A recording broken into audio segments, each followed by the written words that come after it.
Ladies and gentlemen, welcome to Metropolis Radio. And well, if you haven't heard already, the Batgirl movie that was going to go direct to HBO Max has been shelved. And anyway, there's this article from the Hollywood Reporter published a couple days ago by the time this video goes out, and that is DC Films' quote-unquote reset adds more confusion for Warner Bros.' Slate. After David Zaslav shelved Batgirl and declared a new 10-year plan is in the works, the future of the comic book powerhouse is less clear than it has been in years. Yeah, because we know that 5-year and 10-year plans absolutely work every single time they have ever been fucking implemented. Just go ask Joseph Stalin in the Soviet Union how all of those 5-year plans went for them. You know, sarcasm intended.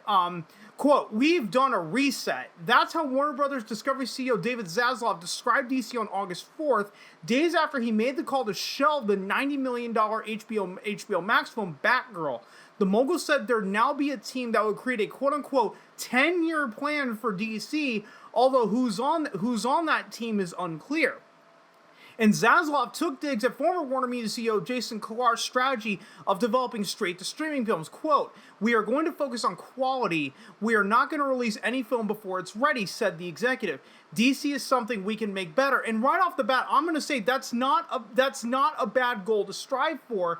Is that we are gonna focus on quality. We're not going to release any film before it's ready. But something that I do have a fear of with Mr. How do you pronounce his name? Zaslav? Yeah, Zaslav. Mr. Zaslav's strategy is, well, we're only going to focus on the $150 to $200 million blockbuster, and we're going to ignore all of these smaller movies that would probably do a lot better on HBO Max. We are going to completely ignore this, all of this experimentation that could go on in favor of making generic popcorn, $150, $200 million blockbuster movies that need to make $1 billion just to break even because we want those Marvel bucks. We don't want to be known as the experimental branch. No.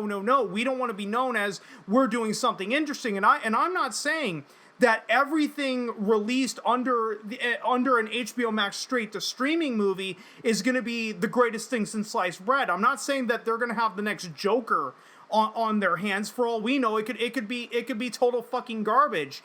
But if you're only focusing on movies that need to make $1 billion just to break even, then your 10-year plan for DC goes out the fucking window, goes bye-bye. Because then you have to revise it, and all this setup that you've done, let's say you're 2 or 3 years into this 10-year plan, one movie bombs, well fuck, now we gotta throw the baby out with the bathwater because we don't have this backup option. Because we're choosing to focus on this $150 to $200 million blockbuster that needs to make $1 billion just to break fucking even. The remarks were not well received inside DC, according to multiple insiders who used the same word to describe members of the film division, quote-unquote pissed. And DC Films president Walter Hamada nearly exited after learning of the shelving of Batgirl before being convinced to stay on at least until the October 21st release of Dwayne Johnson's Black Adam. That film had a June test screening, including a new post-credits scene introducing a new element to Johnson's place in the DC universe. Before Warner's sale to Discovery, Hamada was gearing up to release 3 or 4 films a year. The executive was brought on in 2018 to chart a new course for DC after a roadmap spearheaded by Zack Snyder imploded in the wake of the disastrous release of Justice League in 2017.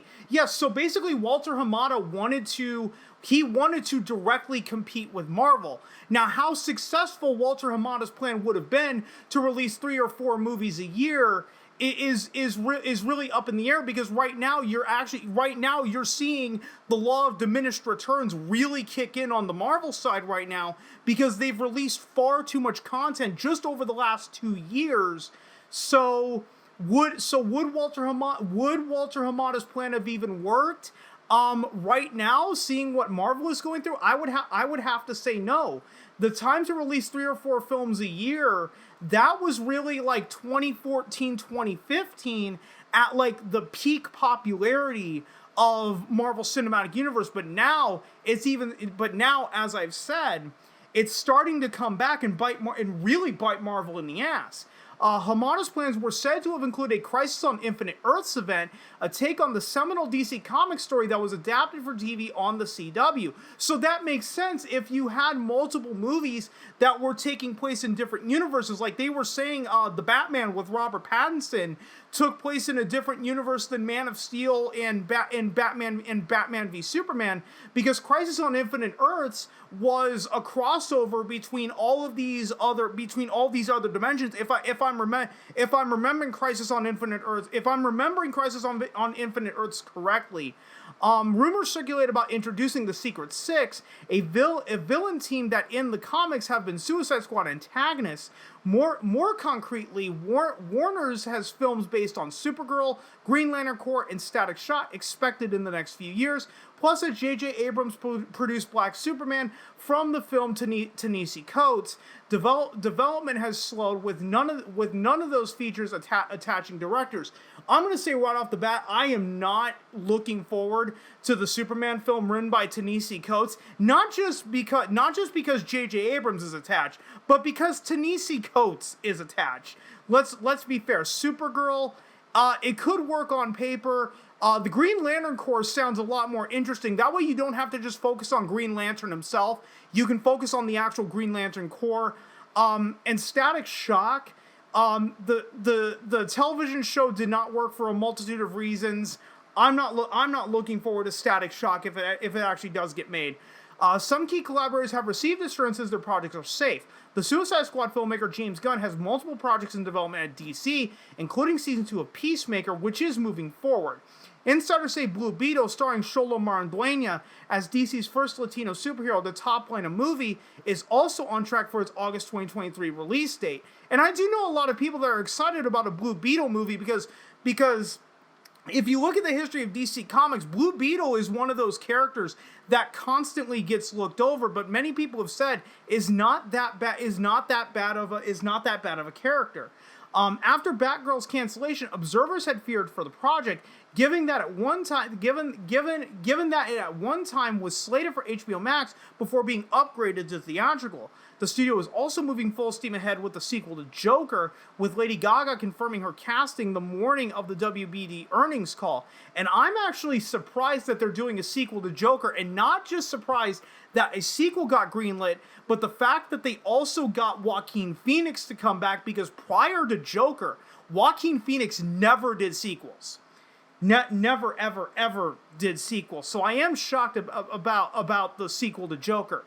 Zaslav turned heads when, among DC's upcoming films, he highlighted on an earnings call not only Black Adam and Aquaman and the Lost Kingdom, but also The Flash, starring the embattled actor Ezra Miller. Quote, "We've seen them, we think they are terrific, and we think we can make them even better," Zaslav said of those films. The optics were not good, coming days after axing Batgirl, which would have been the first DC Extended Universe film to star Latina Leslie Grace. I don't really give two shits about that.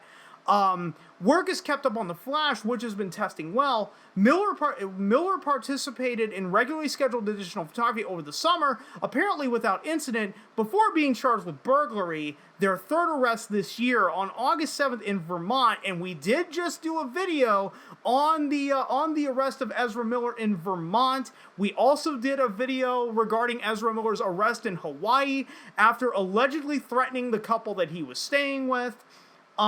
Still, neither DC nor Zaslav has indicated the film will move from its June 2023 release date, though insiders say the studio is evaluating all options. Yeah, so you shelve Batgirl, but you're still going to release The Flash that features a lead that has been arrested and charged 3 times over the course of 2022. Even if the charges get dropped, or if Ezra Miller doesn't actually serve jail time, and okay, we're going to now go and promote the Flash movie, we're going to send out Ezra Miller because Ezra Miller is the lead, what's the conversation going to be? It isn't going to be on the fucking Flash movie. It's going to be on the fact that he allegedly threatened the couple that he was staying with in Hawaii.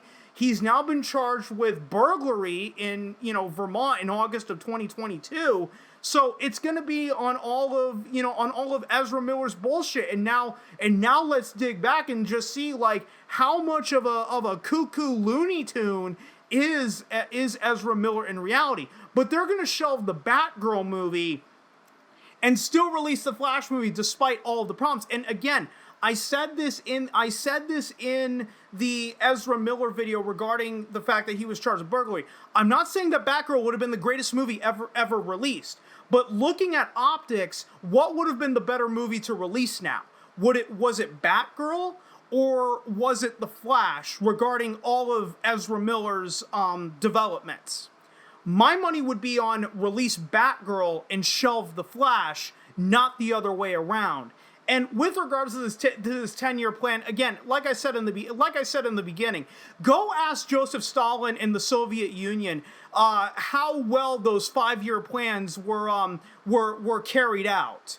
For those that don't know, not a single one of Joseph Stalin's 5-year plans actually came to fruition, and in fact, actually made the Soviet Union far worse off.